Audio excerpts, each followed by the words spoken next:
What is up, guys? It is the Bluebloods here, back with another fall camp update, man. Make sure if you want to look for your favorite team, this is like part 5 of our fall camp storyline, so make sure to check the other ones out after this one. But Brandon, let's waste no time here, man. Let's get right into it. We got to go to the SEC, down to Arkansas, man, in which new starting quarterback KJ Jefferson is stepping in for Felipe Franks after he's off to the NFL. Jefferson was one of the most hype recruits in Arkansas, in recent memory, man. 4-star kid, beat out a lot of good teams for him. And Brandon, his weight right now, he jumped up to 250, and he said he's put on a lot of muscle. He's trying to play at about 235, which is going to make him a whole freight train, man. This kid's already like 6'4", 235, 240 right now, man, out of Mississippi. I'm so pumped for this kid. But what are your thoughts on all the reports of him just absolutely dominating fall camp so far? Dude, I'm super excited to see it, honestly, and that's coming from me, so that carries a lot of weight. I think I hate Arkansas, but I'm here to be unbiased. I'm here to talk about just camp. But KJ Jefferson, dude, he's an exciting player to watch. One thing I will say that was pretty disrespectful that I read online. I read an article that said KJ Jefferson is Jared Lorenzen 2.0, which I don't know if you can say that. I understand he's super talented, but I don't think you can make that kind of comparison. Well, I think they were talking more about, like, I remember reading the article. I think they were more comparing like arm strength and just like how Arkansas is going to use them, because Kendall Browse is the new offensive coordinator up there, and I think he's so excited to utilize a kid that has such outstanding arm strength that can make all the throws like Jefferson. Because as much as Lorenzen gets a lot of flack for his weight, he was balling when he was at Kentucky. Let's just be honest. So I don't know if that's as much of I think that's more of a compliment, if anything. I think so. I guess I'm just kind of stuck on the 250 pounds right now, Zach. That is huge for a quarterback.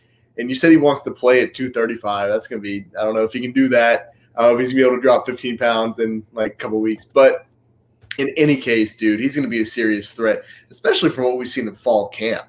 He's looked so athletic, and he's looked like a vital part of this offense. I mean, you mentioned it in an episode earlier or maybe last week.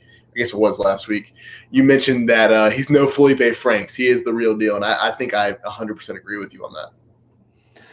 Absolutely. And I mean, I think the best thing for Jefferson is also how well Malik Hornsby has played in fall camp as well. Sam Pittman has given him so much praise, and Malik Hornsby has won a lot of these scrimmages, Brandon. So him playing so well, I feel like has put the pressure on Jefferson to take his game to the next level. And based on all the reports, man, Jefferson is going to be a real factor here for Arkansas, and they already have the run game. Brandon, their offensive line, their average weight about a year or two ago was like 290.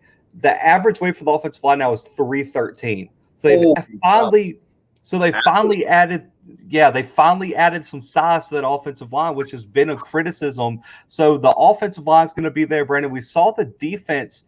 They played so opportunistic all the time. They played so tough. They were disciplined. And so I really think Sam Pittman has this team really ready to make some waves in the West. And listen, ask Auburn what happens when you go in sleeping on Arkansas. They were a punt block touchdown and a backwards spike call being wrong away from getting upset in Jordan-Hare in week 3. I like Arkansas a lot this year, man. And when in case people don't know who Jefferson is, he was a top 300 recruit out of Mississippi in the class of 2019. Brandon, he threw for I believe it was, I'm looking at it right here, 9,600 yards in high school, 119 touchdowns, only 25 interceptions, and had 24 rushing touchdowns. He can do it all. He can make plays with his legs. He has the size to weather the storm. The biggest thing for me was his accuracy. I think last year, in the little bit of action he had, he only completed about 48% of his passes. That has to go up. But based on all accounts here, Brandon, he has been playing outstanding. And if KJ Jefferson lives up to the hype, Arkansas has an absolute chance to make a run at that 3rd, 4th spot in the SEC West. And then in the future, really could become a factor later in the SEC West.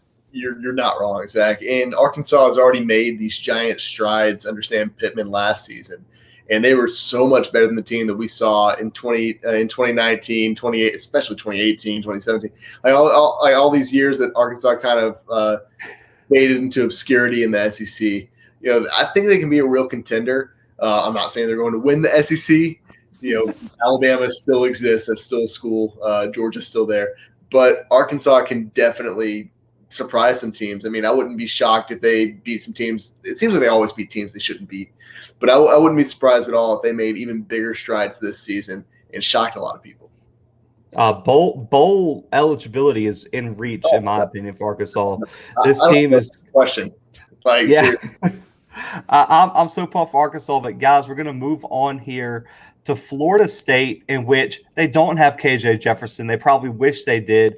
But Brandon, still no separation right now, in particular for the quarterbacks. No starter name. They had a scrimmage today in which McKenzie Milton apparently had one of his best practices, but Jordan Travis has been pushing very hard. Jordan Travis hasn't let him get any space.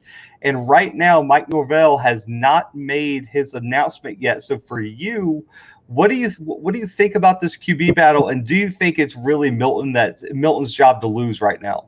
It's absolutely his job to lose, Zach. I mean, you don't come off of obviously an injury, but 2 seasons prior to that where you were a Heisman, like you were an actual Heisman candidate, like at a group of 5 school at UCF.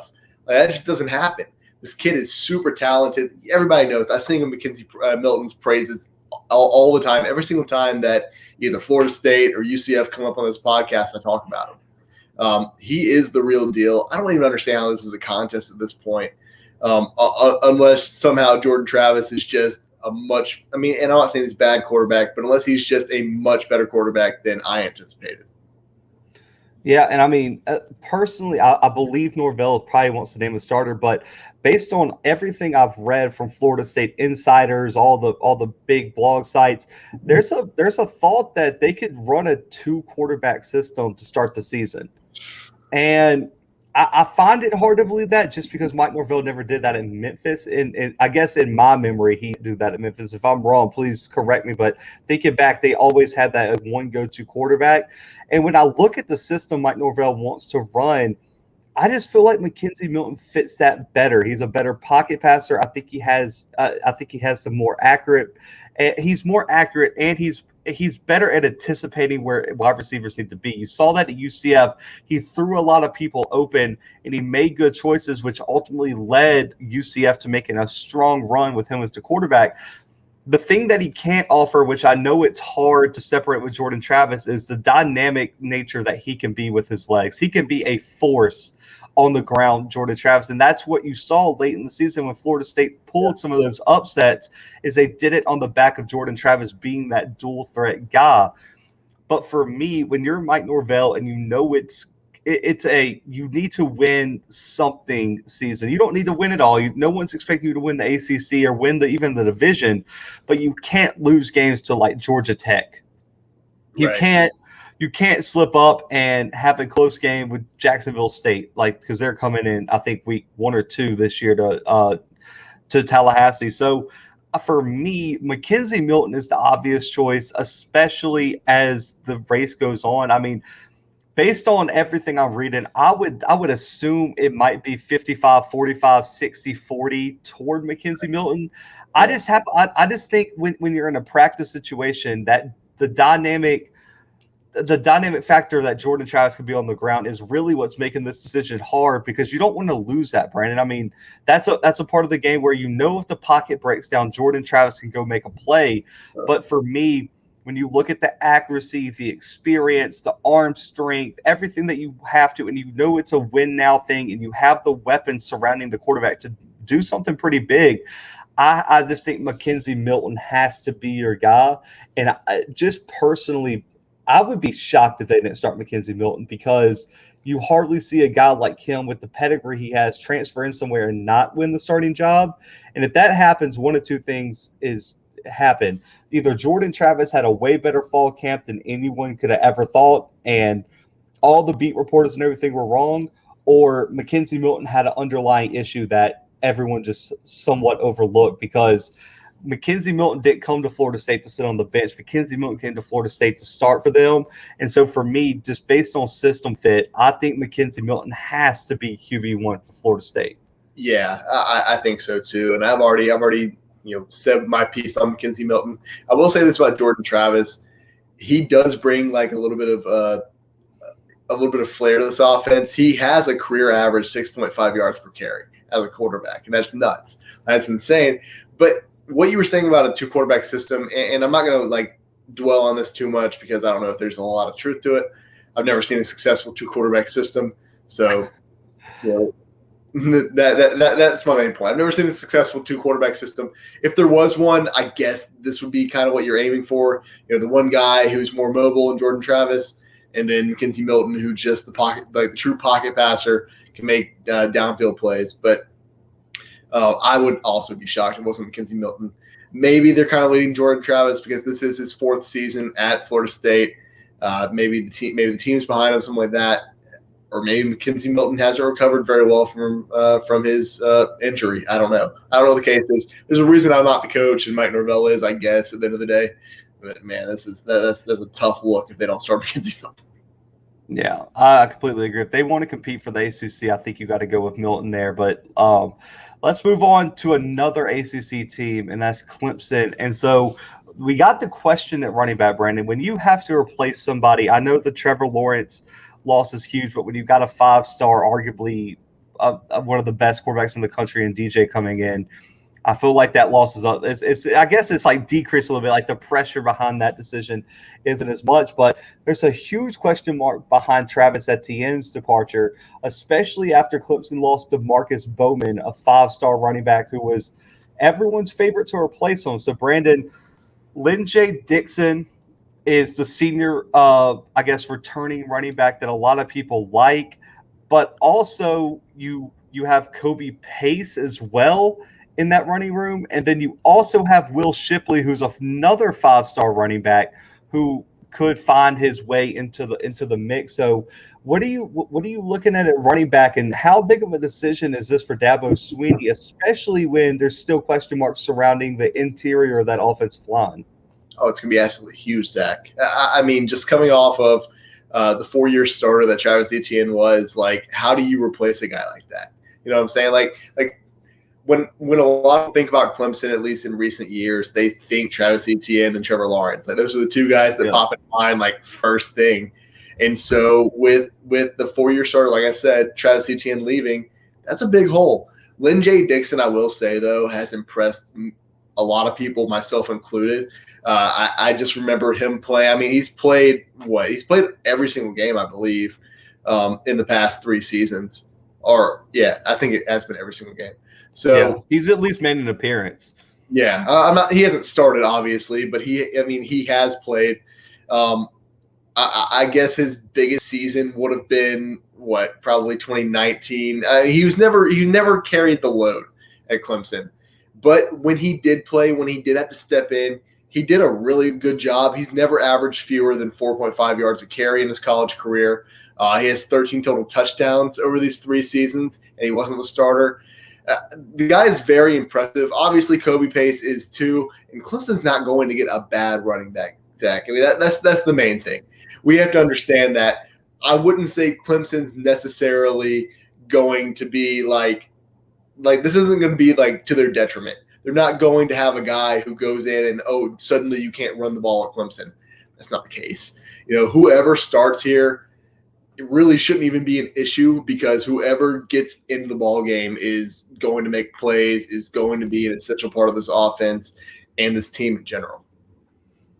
Yeah, and I mean, they talked to Tony Elliott about the competition, and he said pass protection was a big thing he's looking for in these backs. Because everyone can be an explosive running back in this room, he believes, but it's like, can you be consistent on pass protection sets compared to when you get the ball in your hands? And also, I mean, when you look at a running back battle, I feel like you have a lot more leeway because we've seen so many great tandem, running back duos take over college football. So it's the complete opposite of the quarterback duo. Like, this is a good thing if you have 2 running backs.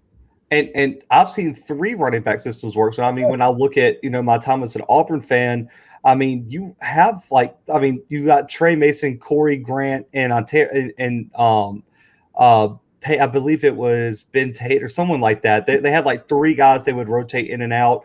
You look at 2010 when they had Dyer, McCaleb, and they had another guy. I mean, for me, there's no reason Lynn J. Dixon can't be the every down back. And then I love what Will Shipley brings as a passing back, which is something that you have to replace with Travis Etienne. As much as Travis Etienne offered you an explosive running game, what he did as a receiving back, I think, was so undervalued and so overlooked by average fans that's going to be the hardest thing for Clemson to replace. I think Lynn J. Dixon, Kobe Pace, and Shipley can all offer that.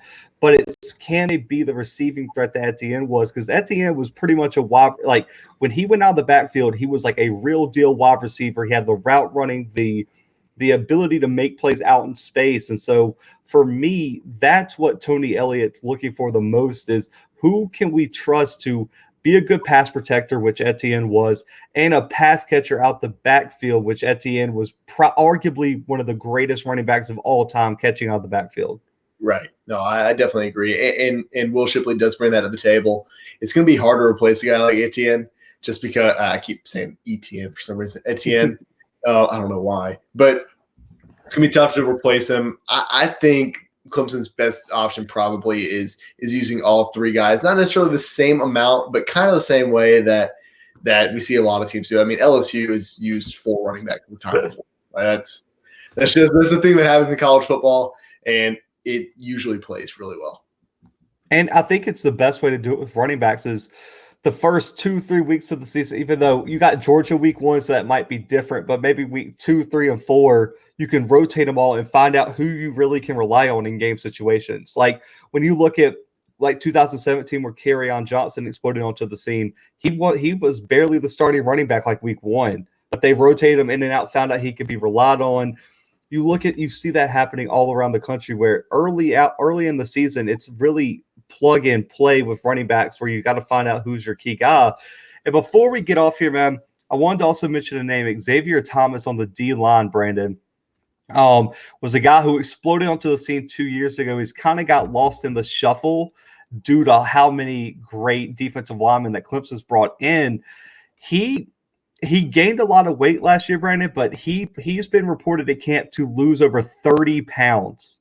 Holy cow. And back in shape. He said he had complications due to COVID and strep throat. He got them together, Brandon.